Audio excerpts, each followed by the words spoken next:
আমরা কি ফ্যাসিস্টের ছায়া দেখতে পাচ্ছি অন্তর্বর্তীকালীন সরকারের এই বিচার বিভাগের উপরে? আমরা তো ছায়া দেখতে পাচ্ছি।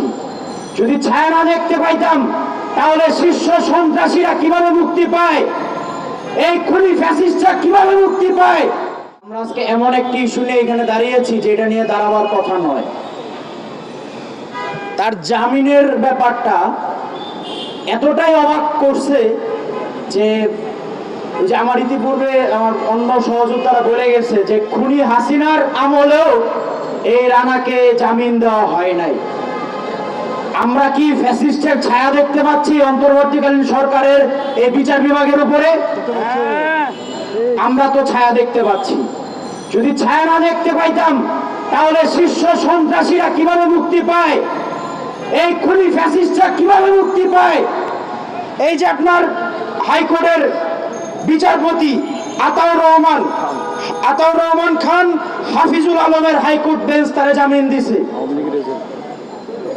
আপনারা এমন উদ্ধত্তপূর্ণ একটা কাজ করছেন যেটার জন্য আজকে বলতে হয়, আমি কথা বললে তো বলবেন আদালত অবমাননা হয়েছে, মামলা দিবেন, 500 মামলা দেন।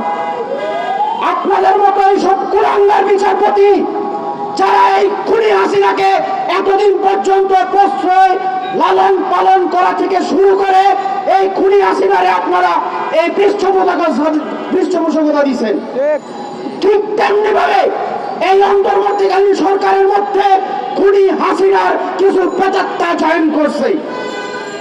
স্পষ্ট ভাষায় বলতে চাই, এই সন্ত্রাসীদেরকে, এই রানা তো একজন সন্ত্রাসী, সেই এলাকার যে এমপি ছিল তার পালিত গুন্ডা ছিল এই রানা, সোহেল রানা। এই মুরাজ্জন একটা সন্ত্রাসী ছিল, এই রানা ছিল একটা সন্ত্রাসী। আজকে কেন আমাদের এখানে দাঁড়াইতে হবে? আজকে এই স্বাধীনতার পরে আমরা যাকে দ্বিতীয় স্বাধীনতা বলতেছি, স্বাধীন বাংলাদেশ একবারই হয়েছে। মুক্তিযুদ্ধের চেতনার নাম বিক্রি করে খুনি হাসিনা যে সন্ত্রাসীদেরকে লালন পালন করে সারা বাংলাদেশে প্রতিষ্ঠা করেছিল, আজকে সেই সন্ত্রাসীদেরকে সারা বাংলাদেশে মুক্ত সাদা কবুতরের মতো ছেড়ে দিচ্ছে। এই খুনি হাসিনার দোষর এখনো বিভিন্ন জায়গার বিভিন্ন বেঞ্চের বিচারপতি হয়ে বসে আছে।